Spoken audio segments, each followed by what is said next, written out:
Antarctica. I mean, just saying it, it just makes you think of like this empty, icy wasteland, right? Got all those nature documentaries, but also like maybe some hidden mysteries and like definitely some conspiracy theories, right? And that's where we're headed in this deep dive to Antarctica, but not for the usual reasons, not for the penguins or whatever. This is about a guy, Will Duffy, and his whole deal, his final experiment. He says it's going to like prove once and for all what the Earth's shape really is. Definitely not your average trip south. Not even close. And to get there, we've got a stack of stuff to go through, like news articles, even legal stuff. And oh yeah, his website. It's a lot. And it all adds up to a pretty weird picture of this Duffy guy. So lucky for us, we've got our expert here to help us sort through it all. Happy to be here. Antarctica sure seems to draw in people who, let's just say, like to question things. It's so remote, such a tough environment. It's kind of perfect for those more, shall we say, unconventional ideas to take root. Unconventional is putting it mildly. I mean, we're talking about Will Duffy, who calls himself Pastor Will, leads a small church in Denver, right? Yeah. But his past is about as far from a church basement as you can get. We're talking high finance, some serious accusations about how he handled money, terms like, I don't know, unsuitable investments, breach of fiduciary duty, that kind of thing.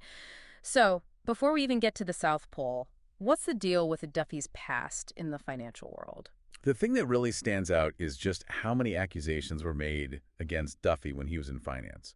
We've got all these documents, and they show all these customer complaints, settlements, and it all seems to point to some shady stuff maybe with how he managed people's money. Yeah, and there's this one settlement that really jumped out at me, $225,000. Like, yeah. That's a big chunk of change, even for Wall Street. Right. It's a lot of money. Now, to be fair, settling doesn't automatically mean you're guilty, right? But for that much money. It usually means someone really wanted to dodge a trial, keep things quiet.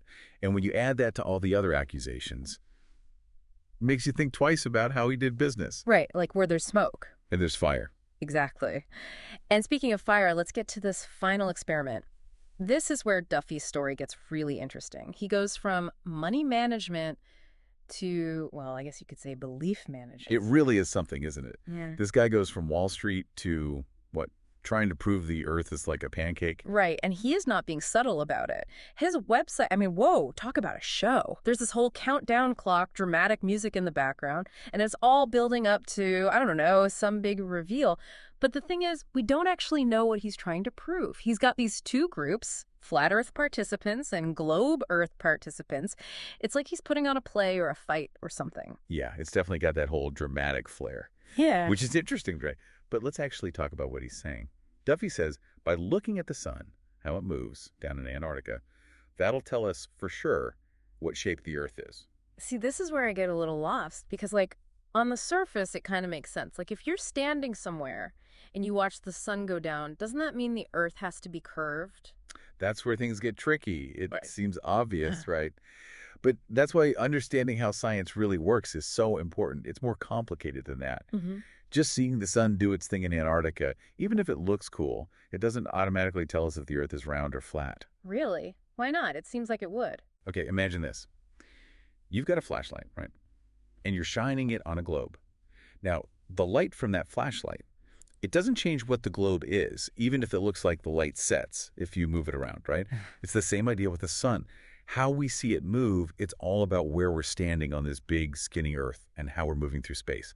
Plus, there's other stuff going on, like the air bending the light, the way the Earth's tilted, even how we go around the sun. So to say that one little experiment in Antarctica is going to prove anything about a flat Earth, it's just way too simple. There's too much other stuff going on. So no need to pack my bags for the South Pole just yet. Probably not for that reason.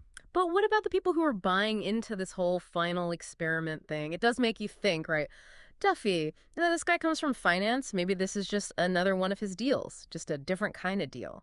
That's the million-dollar question, isn't it? Is this a pattern with him? We see what went down with his finance career, all those accusations, and now this whole Antarctica expedition, which, let's be honest, isn't exactly how science is supposed to work. Maybe this final experiment, it's less about actually figuring out the shape of the Earth and more about, well, something else. Maybe it's about getting followers, getting his name out there, or even, who knows, maybe there's money involved with those groups he's got, the Flat Earth versus Globe Earth thing. So we've got this weird mix, right? Science, or maybe fake science, depending on how you see it, Yeah. and maybe he's using some of those same tricks from his finance days. Right.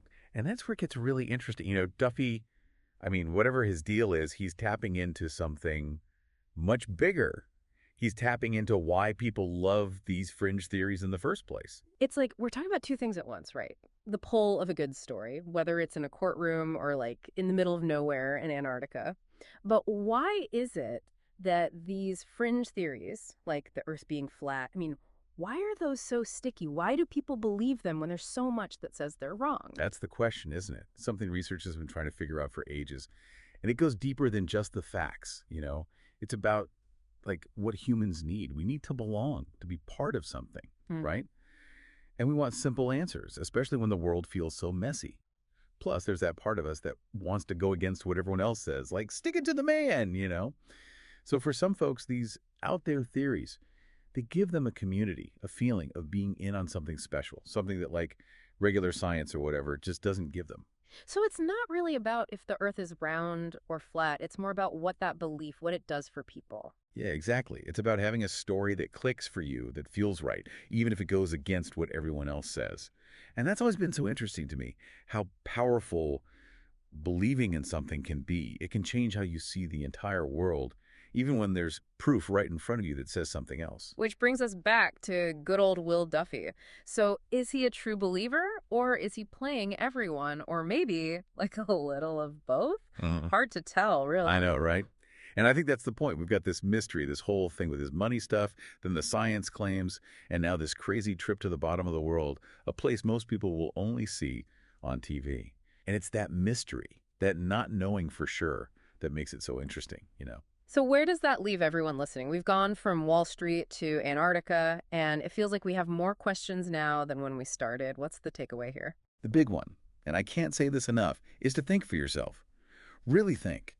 Duffy's story, whatever ends up happening with it, it reminds us that we've got to be careful about what we believe, especially when it sounds really good or exciting. Question everything, right? Don't just believe something because it's said with confidence or because it fits with what you already think. Go look for yourself, check different sources, and don't be afraid to say, wait, maybe I was wrong about that. Yeah, like that saying, trust but verify. Or with Duffy, maybe it's question and then verify some more. Exactly. It's about being informed, knowing what's what, and not letting some wild story, no matter how exciting it is, make you forget to use your head. Well said. And that's all the time we have for this deep dive into the world of Will Duffy and his final experiment. A big thanks to our expert for, well, being an expert and helping us unpack all of this. But we want to hear from you too. What do you make of this whole thing? Head over to our website, leave a comment. Let's keep the conversation going. Until next time, keep your eyes open, your mind's even more open, and as always, keep learning.